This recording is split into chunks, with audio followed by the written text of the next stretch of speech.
Welcome, everyone, to Day 7 of the Angels and Energy Telesummit Tour, a passport to healing your body, financial flow, and relationships. As you know, it is lovingly dedicated to Archangel Raphael, the Master Healer, and God's physician to help us all heal.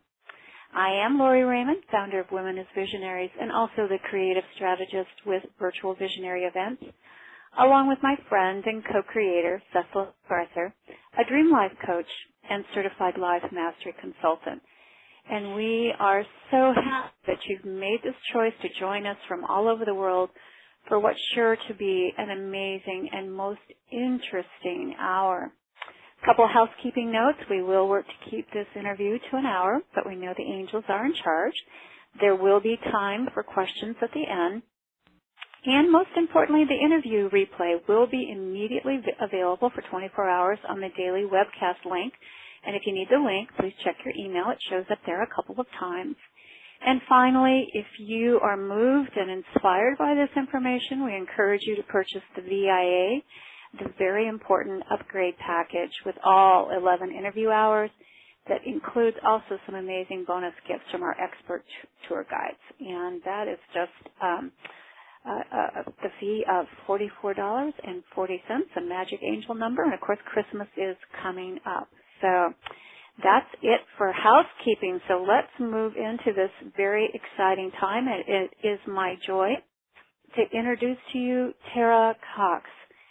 She is multidimensional. She's an author, a lyric writer, a poet, and much more.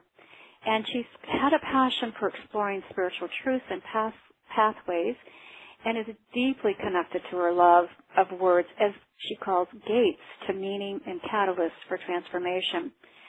She used the writing of her book, Birth Angels, dealing with the 72 angels of the Tree of Life, to deepen her own interaction with the divine.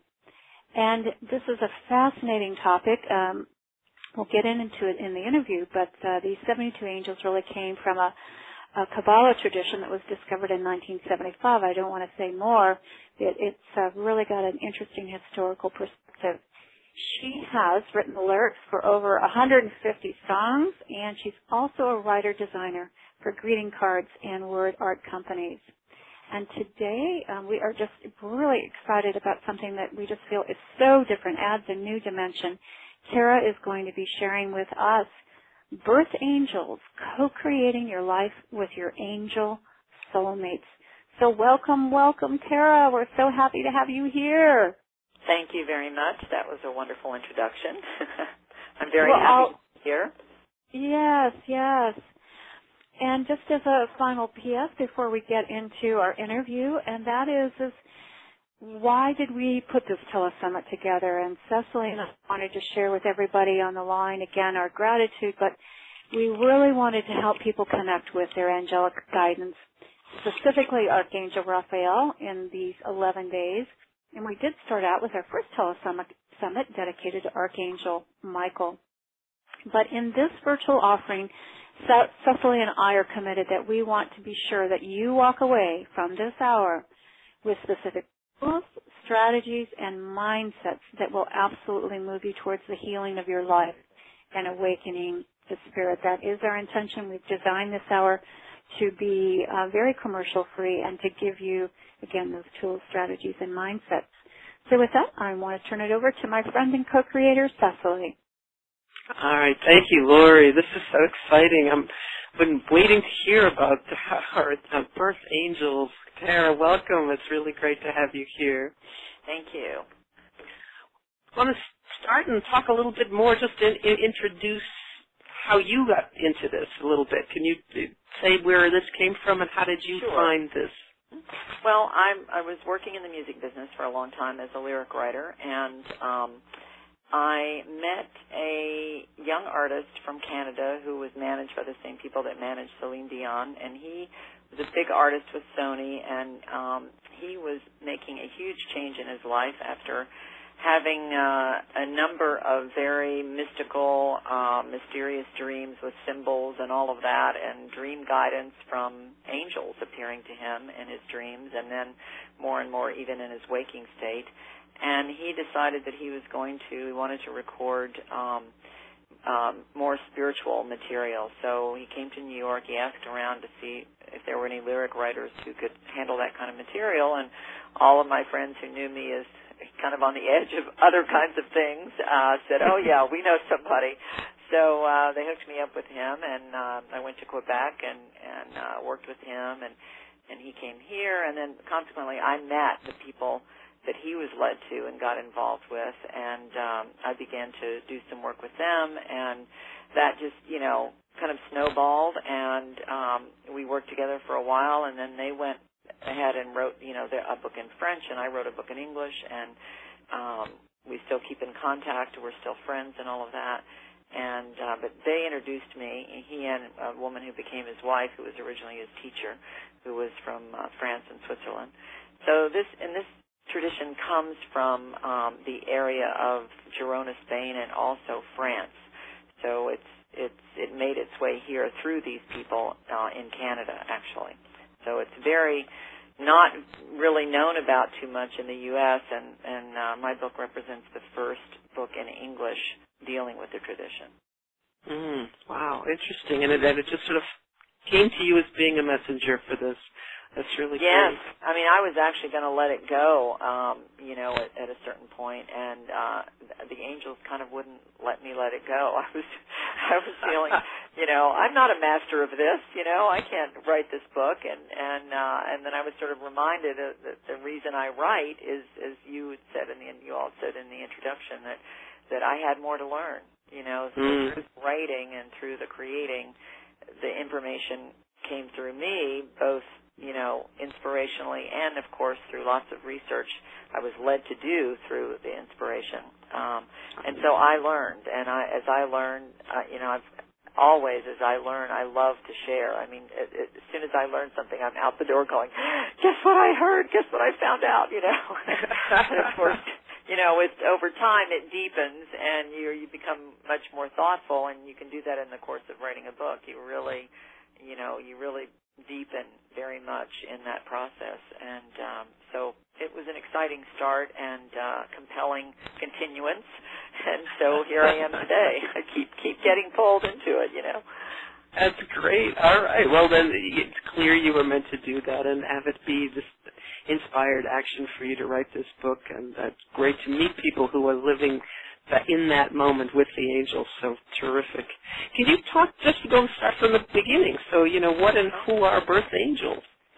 Well, our birth angels, and maybe I should back up a little bit and say this tradition is about the 72 angels of the Tree of Life, and our birth angels are particularly, they are the particular 3, occasionally 4 angels that were governing at the moment of our birth, and each of the 72 angels have particular days and time period of governing during the day.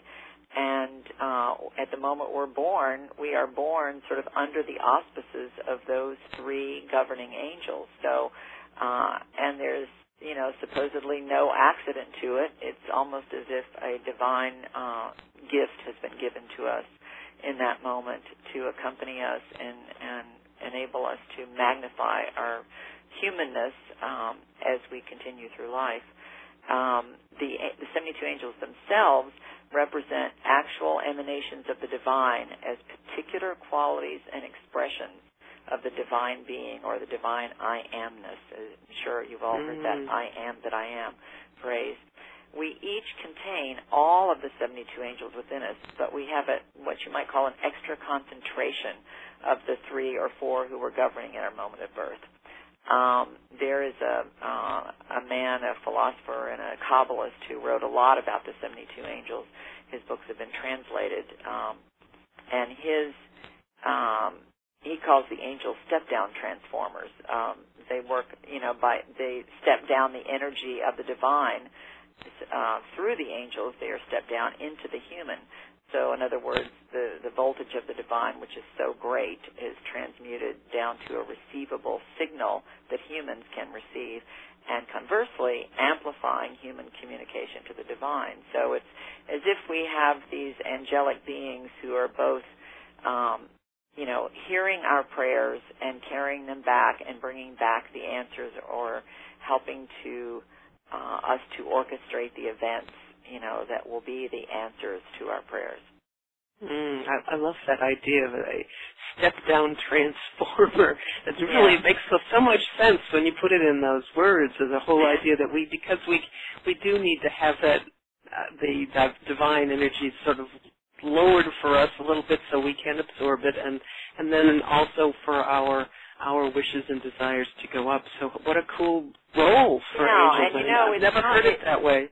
Well, yeah, but it does exist. It's interesting, that kind of concept of the divine being too great for any one human being to look upon it or to receive it. And I mean, it exists, of course, throughout the biblical writings. It exists in the Bibles and the holy, the sacred books of other traditions. It also exists in our Greek myths. If any of you out there have ever been interested, I loved Greek myths when I was growing up, from the time I was a kid, and it always struck me that whenever one of the gods had to come and interact with a human, that he or she had to appear in a human form. Which of course that takes you to the whole concept of Jesus.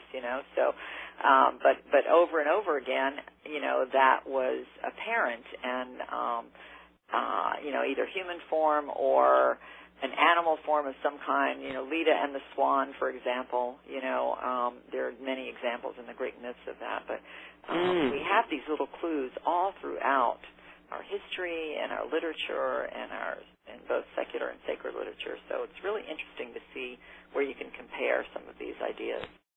I think it's very interesting, and we talk a lot more about the whole planet sort of raising its vibration in the fifth dimension, and all of the people operating at a higher vibration. So it's almost as if we're getting a little bit higher too, but we understand that there are higher levels, and that we're all aspiring to. So how cool that we've got help. Yes. Well, and the help is closer than we think. Yes. That's really great. Get to, right. Well, while you were talking about Greek mythology, and let's go back to the tradition of this and tell us more about the history before we talk a little bit more about the angels itself, because I think it's fascinating, how the history piece. Yes, it is very fascinating.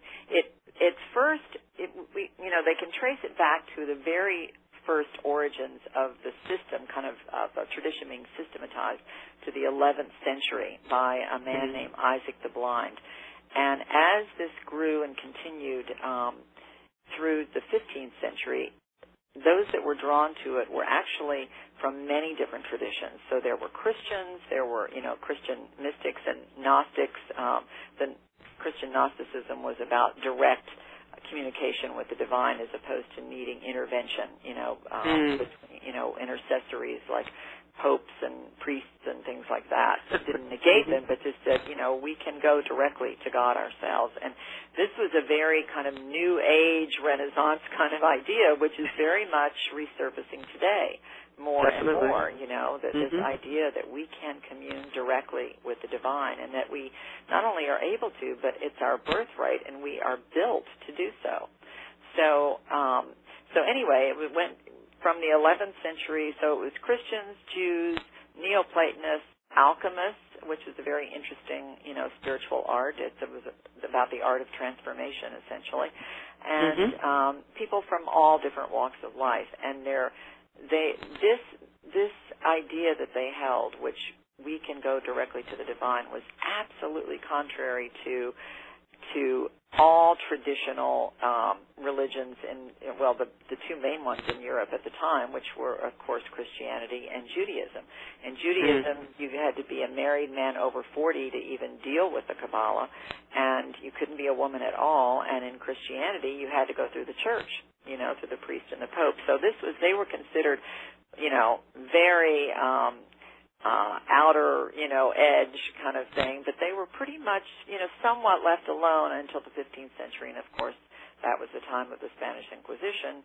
And at that point, this tradition, the 72 Angels tradition, had moved from France to Spain, and especially located in the Girona area where there was a school, and the whole grotto, a whole area of town was in garden, which is there today called, to translate Garden of Angels in Girona.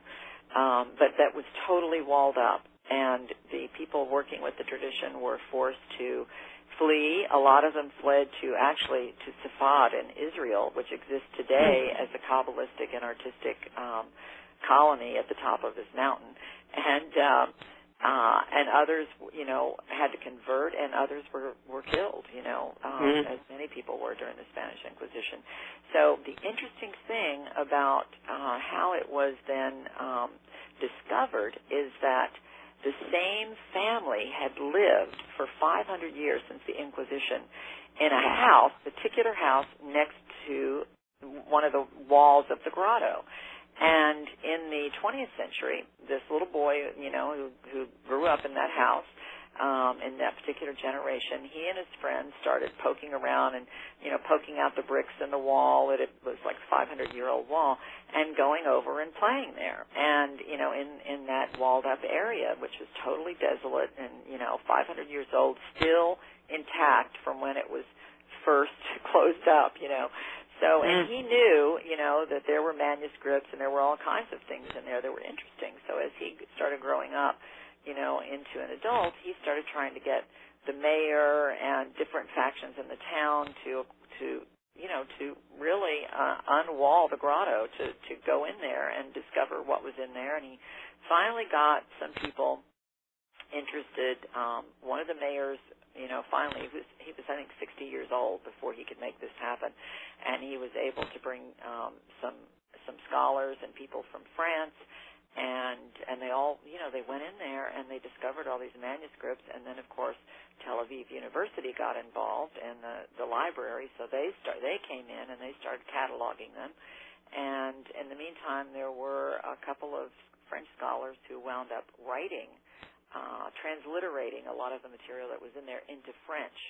So it was mostly in Hebrew. So Hebrew and other, languages, but mostly Hebrew. And these people were, able to, the Frenchmen, they were listening out there. How can they connect with you, and what are some of the exciting things that you've got going on right now? Just briefly, if you can share that. Okay, sure. Well, you can connect. You can check out my author website, which is www.terahcox.com, and that will lead you to my Birth Angels book. It'll also tell you some of the mentoring programs. I'm not doing any group workshops right now, but what I am doing in lieu of that, because I'm on kind of a writing sabbatical this year, working on another book. So what I do, I'm not sure that's the right way to put it, but is I do private consultations. So for people who want to true up their lives or deal with particular issues, and especially working with their angels, it sort of gives a whole new dimension to any kind of issue that you're dealing with, and gives you resources that you may not yet be aware of. So you can check out that, and I also pretty much customize mentoring to whatever the person's needs are and situation. So that would be the best way. And the author website will take you to my book and a little synopsis of that, which is on the www Heaven and Earth Works site. But either way, you can get to it from either way. Wonderful. And my bonus gift, should I just mention my bonus? My bonus gift is a synopsis of the tradition. It just gives you, there's a picture of the book on it, but it's also a synopsis of everything we've talked about today, and would give you, the opportunity to really kind of get a handle on this, because it's a very complex tradition. You don't have to know everything to interact with it. It can be very, very simple, because the magical thing that happens is once you start, the angels sort of have their own curriculum for you. So your angels will have their own curriculum for you, and the magic will begin, Wow. Well, and I appreciate that. And when Terah is mentioning bonus gift, what she means is it's the free bonus gift that is a part of our other 10 bonus gifts, each from our presenters. And that's bonus in addition to the 11 hours and MP3s that you get of each one of these interviews. And that's something that you purchase for just $44.40. Again, 444 is the magic number according to Doreen Virtue, where your angels are really amassed and out there. And so we chose that number specifically. And that DIA, very important, Angel Upgrade Package can be found on our site, which is angel, and that's dash summit, SUMMIT.com, angel-summit.com for you to buy that upgrade package. And if this is touching your heart, and I hope it is, we invite you to invite folks to the remaining days. This is just day 7 of 11. We will go through Saturday, and you can also become an Angel affiliate and or, again, get this upgrade package. So we'd love for you to co-create. And with that, I want to turn it back to Cecily so we can try to get some questions in here from folks who would like to talk to Terah. Yes, all right. We did run a little long, but I wanted to get all that good stuff in about the angels. So this is a point where you can ask questions. And for those of you who have been on the line, you know the routine. You push *2 on the phone, and that will raise your hand, and then I will unmute you and identify you by the last 4 digits of your phone number. If you're on the webcast, there's a little place there where you can ask questions, and we do have some questions already there, so please fill those out. And let us know what questions you may have for Terah that you want to learn more about Earth Angels.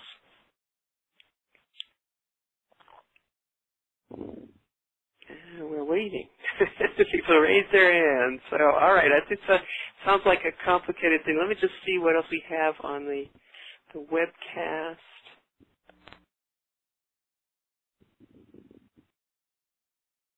All right. Okay, there are more comments. And so there is a question here, Terah, about, this is from Melina in Los Angeles, and she's saying, does the religion you follow affect your connection with angels? So this is not the tradition you're talking about really has nothing to do with religion specifically. There's no belief involved in it. So well, can you speak to that? Yes. Yeah. When you say affected, that's an interesting thing, because let me go around that for a minute. It is not a religion. This tradition is not a religion. However, it can probably amplify any religion that you are involved in, as long as you're open. Angels don't have religions, and as far as my experience, that religion is has a lot of many times a lot of, although divinely inspired, there's a lot of man-made elements to them. But angels don't have religions. Angels are of God, and in God all things are included. It's only on earth that we exclude things and each other. So I would say that if you open yourself to the ideas of angels, the divine so loves us that it meets us on any path we walk, in any vocabulary, in any culture, in any creed. And the angels are emanations of the divine. So there doesn't have to be any conflict. I see them only as a way to expand whatever you're doing in your life at any given moment. Great. Thank you. All right, so we do have a caller, so hold on a second. And, question, and his last 4 digits is 0882. Hi, what's your name and what's your question for Terah? Hi, thanks for taking the call. My name is Colleen, and I have so enjoyed, Terah, your information, your research, your broadening of the subject historically, and really what I wanted to know, and I would assume it, but in doing your research and kind of hooking into other people and whatnot, do you feel like the information in general about angels is expanding rapidly, not just among people like ourselves, but among historians and people who work in traditional religions and other divinities? Well, Or are you an isolated, brilliant angel? No, I'm definitely not. I am definitely not. I think that it is expanding. I think that because of historically angels having been sort of picked up more by individuals and groups of individuals, and because of the warm and fuzzy nature of the experiences of angels, religions have not talked about them a lot. Traditions have not talked about them a lot, except within, like, for example, biblical scripture, or the scripture within the Quran and all of that. Most sacred scriptures talk about angels and mention events with angels. But I think angels are such a personal experience, and I don't know that the churches and the traditions have known where to go with that. So it has been something that has escalated among individuals because it's personal, and it's so personal, so palpable that, people have very strong feelings about their experiences with angels. And I think that I don't think it's a conflict, I don't know how much, traditional church rhetoric is going to encompass it. They don't negate it, because it's in their own, Bibles, so to speak, their own sacred literature. But because it's so feeling involved, the church is always cautioning us against feelings. I mean, that's historically been something that has been done, and I think that that's something that it's something that's very prevalent today. Is we have become more aware of how important our feelings are as indicators of what matters most and sacred truths. So I'm not sure if that answers you right on, but I don't know that it can be answered right on. Right. I just was, interested more in your perspective because you've been doing such good research. Just personally, I can remember as a kid that we had a picture of a guardian angel. I grew up in Catholicism, and so, yes, you have a guardian angel. Everybody has a guardian angel.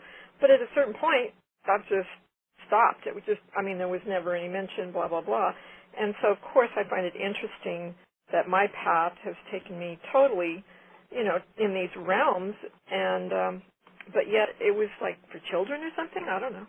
Yeah. No, well, I think because that's an easy way to bring spirituality to children. And it's sparkly and it's beautiful, and also children are so much closer to the isness, of spirituality. As we become adulterated, we intellectualize. We, of course, our intellects grow, which is wonderful, but we also sometimes over-intellectualize and analyze, and we analyze ourselves right out of experience, and whereas children, when Christ said, for us to be like a child in order to enter the kingdom of heaven, a child doesn't have any separation between it and its experience and its joy and its knowing, and as we grow up, that's the separateness that we're talking about again, that we do. We fragment ourselves within our own selves, and so we lose our connection. We drop the connection, to our own isness and what's available through it. So that's the important thing. So maybe what you're doing, in your decisions as an adult, bringing back that memory of the child's experience is very valuable, I think, right now, because I think that's really where we want to return to. We shouldn't be losing the child within us as we become adults. All right. Thanks for all your beautiful, wonderful work. Oh, thank you. Thank you very much. That's really sweet. That warms my heart. All right. Thank you, Kathleen. I appreciate your speaking up and asking questions. We do have one more question that I wanted you to address on the webcast that came in, because some people are this is Patty from Princeton, and she's a little confused about the determining the angel of the day, and then someone else was asking, Kathy from Peekskill was asking about your working with your birth angels. So can you just briefly tell us again so people understand and yes. maybe direct them where they can get more information on that? Yeah, this is the point that confused me in the beginning. So, and it's very understandable to be confused by it. The angels themselves are 72 emanations of the divine, of the divine name, and divine aspects or qualities of beingness. So they emanated in kind of a particular order. Even if they all came at once, they still, they came forth from the one into the many of creation. So, and they came forth in this particular order of time or timelessness, you could say. And so, they were given this order of numbers, 1 through 72, and then they also emanated during the whole act of creation, according to the tradition. So each one has a particular day of governing, a particular, like I said, 5-day period, 1-day period, and 20-minute period. So here comes mankind.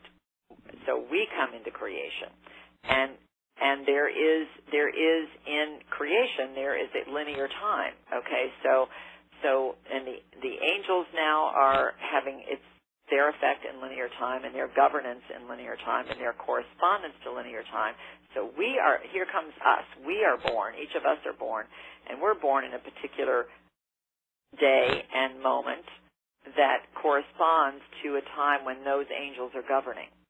So we are coming through sort of the the canal of the universe, as well as our mothers, through a particular set of configurations that are angelic, that are astrological. People can understand this through astrology, and maybe it's easier to understand a little bit if you compare it to astrology. Those energies are influencing at the moment that we are born. So, and each angel, by the way, is connected to astrological influences. The difference between the angel and the astrology bodies is that the angels are emanations of God, and the astrology bodies are creations, and we are creations. So at whatever moment we were born, whatever angels were governing then, that's part of the divine stuff that we are infused with in that moment. Just as, in a more profound way, because we are infused with that divine stuff in that moment. So does that, I hope that helps to clarify a little bit. Well, and then for the day, though, you actually have charts of all of this. I mean, yes. in your book, I think if people went there, they can see, they can line up their birth and their time. Right. And then they can also look at the actual day, for the calendar day, and decide what are the angels of the day that they could work with too. Yeah. So and the book has a chart in the back. I thought that it was going to be a fold-out chart when the publisher did it, but it just runs, just from one page to the other at the end of the book. I also have a chart that's a one-page laminated chart, so you can look at the entire year on one page and all the angels and their meanings, and find your birth date and time, and then, you can see what your angels are. And you can look up all your friends, anybody in your life, that your you want to look your family. angels up, and it might explain some things that you've been taking really personally. And you'll see that's why they're that way, That's a whole other subject about the angels and relationships. But yes, so the chart's in the book. You can look up your angels and anybody you want to. The book, by the way, is discounted to $11 on my website, which is also on Amazon, but it's at full retail, which is $12.95. But the chart and also separate birth angel cards, those are all on my site as well. Excellent. All right. So we do have to stop. We could go on a long time with you. Can you just, do you have final words for us, Terah? What would you like to say to sort of wrap this up? Or do the angels want to speak here? Yeah, I would actually just do a little, like a prayer invocation. That would be for great. the angel of today, which is Asaliyah, which is contemplation, with the idea of bringing heaven to earth through our own essence. So, Asaliyah, may I be a receptacle for the divine to have conscious presence on earth. May I endeavor to keep myself clean, clear, and healthy, so that spiritual energies may reside and flow through me unhampered. May my earthly substance be permeated with spiritual energies so that all I am and all I do contain more meaning and awareness. Let me not be lost or diminished in the details of daily life, but rather may the essence within me enliven the details with richer purpose and presence. May daily contemplation help my humanity to become as a template of the divine. And may I understand the signs and symbols that the angels offer to help me know where I may best fit into the bigger picture of heaven on earth. Thank you very much. Love and light to all of you. May you go with the angels and know that you are never alone, because there is always, always someone on the inside. Amen. Amen. Thank you so much for that. Thank you. Thank you all. And thank beautiful you all for prayer. Well, everyone, on behalf of Cecily and myself, we want to say thank you again for joining us for this amazing hour, and to you specifically, Terah, for just bringing to us this divine conversation and new information to help us all with clearing the obstacles and bringing us joy. So again, Terah, thank you so, so much. Thank you, Cecily and Laura, for this opportunity and allowing me to share this. You're welcome. And so everyone, be sure to join us tomorrow for day 8 of 11, when our wonderful Elizabeth Harper will be sharing with us shielding your energetic boundaries for health, wealth, and happiness. So as an angel guide, she also is going to be sharing perspectives around energy. That's the name of our Telesummit, Angels and Energy. And so, goodbye to everybody. Angel blessings to everyone here, our human angels listening in.